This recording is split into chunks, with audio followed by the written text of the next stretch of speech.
Hari Om, Bhagavad Gita, Chapter 6, Verse 21, Dhyana Yoga, Meditation. In the last verse, Bhagwan Krishna said, when one masters his mind through yoga, by the practice of yoga, one can see oneself by himself. He can see himself. Then, after seeing the self, he will be rejoicing in the self. That is what Bhagwan Krishna said. Bhagwan always, one must note this point very carefully, always insists on mind control for realization of self. Indriya Nigraham is very important. Otherwise you cannot realize yourself. After Bhagavan said, one will be able to see oneself by himself. Average intelligent like us, we will ask a question to Bhagwan Krishna. Hare Krishna, what is that instrument with which I can see this self? Is it a telescope or a microscope or any other scope which is available? Which shop will be selling this type of instrument? Where can I go and get this? So that question will be there. Everybody is interested in seeing that absolute happiness, which gives absolute happiness. Everybody wants to know which is the instrument through which I can see this self. So, which shop it is available, where it is available, what is that instrument? Everybody will be interested. Bhagavan answers that question. Verse 21. Sugamadhyantiham yaddat buddhigrakyam veti yatra na chaivayam titaschaladi tattvataha. Bhagavan says, how can I see this self? How can I perceive this self? That is the question which average intellect. So super intellect naturally will ask this question. Like a solar system, I want to see this self. Where is it? How can I see this? Bhagavan says, Sugamadhyantiham. That is endless happiness. This self gives you absolute happiness. But unfortunately, we do not recognize it. We are always in search of happiness. Every human being, every animal, every plant, everything. Plants also have their own kind of happiness. You can't say it is not happy because if you break the branch of a plant, then scientists say it also feels. So that means if it has a feeling, then there should be some happiness and sadness also for that plant also, according to me. So, we are always in search of happiness. Even though we gain happiness, sometimes what happens? It is very, very temporary. Sometimes we have, next moment we lose that happiness. We are angry. So, our life has become happiness, sadness, happiness, sadness, happiness, sadness. So, Bhagavan is saying, there is one place, if you reach that place, then it is absolute happiness. Sugam adyantikam. So where is this happiness? Bhagavan says, this happiness is not outside. If you go on searching for this happiness outside, then it is like a blind man. People used to say, no, that a blind fellow searching for a black cat on a new moon day. That black cat itself is not existing. So you go on round and round and round in a black forest, searching for the black cat which is not there. So happiness, we are all like that. We are going on searching for happiness every day. But unfortunately, moments of happiness we get. That I agree. It is not that we don't get the happiness at all. Then we will commit suicide. Moments of happiness is there. But it is only for temporary. Immediately we lose that happiness, then we suffer. So Bhagavan says, if you reach this, if you realize yourself, Sugam Adyantiham, there is no end to it.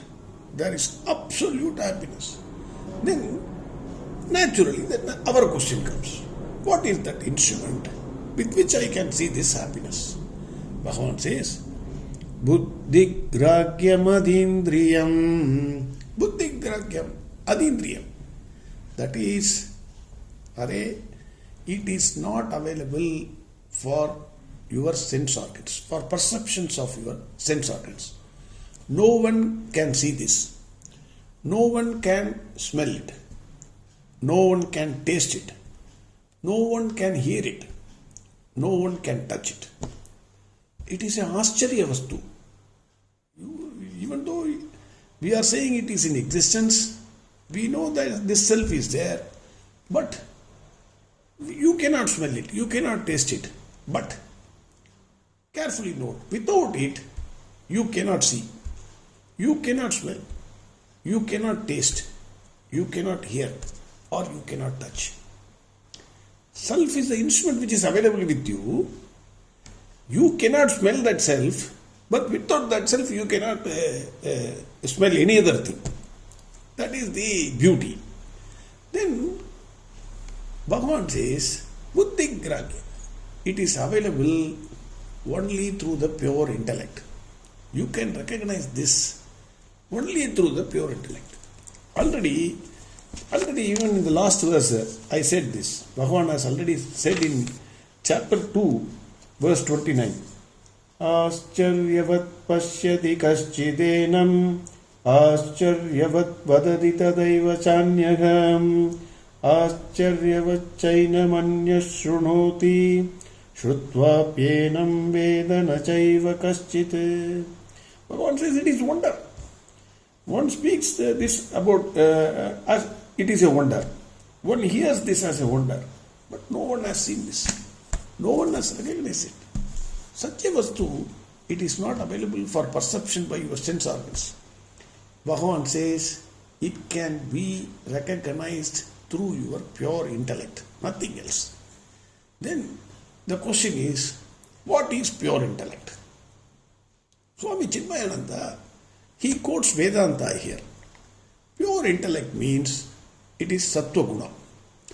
We know all of us are composed of three gunas. One is Sattva, Rajas and Tamo. Three gunas are there. So, the pure intellect means it is Sattva Guna.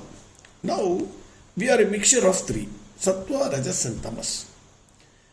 Like the vessel which has got dirt on it. It is covered, our Sattva Guna is covered with a lot of dust and dirty thinking. So you have to remove this Rajo and Tamo Guna to make your intellect a pure intellect. Only through the pure intellect you can see yourself, not by any other means. That is what Bhagavan says. Then he says, Veti yatra na chaivayam titas chalati tatpataha. Now the question is, all our happiness, we have already seen, whatever the happiness we are getting from the outside world, it is temporary. Only for a short period. Momentary it is. It is not even permanent. It is momentary. In fact, Swami Vivekananda beautifully gives an example on this. One tiger was chasing one fellow. That fellow ran as fast as he could. So while he was running, he did not notice a well, which is a deep well. So he fell into that well. We all know this again. Then when he was falling into the well, immediately he caught hold of that rope kind of a thing, which he kept. Then when he saw down, there was a snake inside it. Inside that well, a poisonous snake. Snakes, it is not one snake, it is snakes.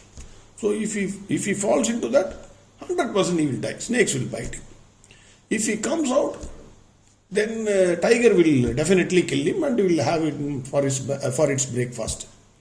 Then as if the troubles are not enough, the rope which he was holding, a rat was biting that rope. And the rope was giving way.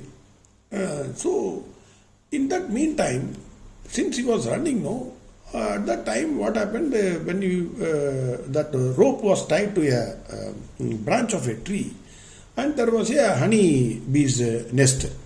From that, one drop of honey fell into his tongue.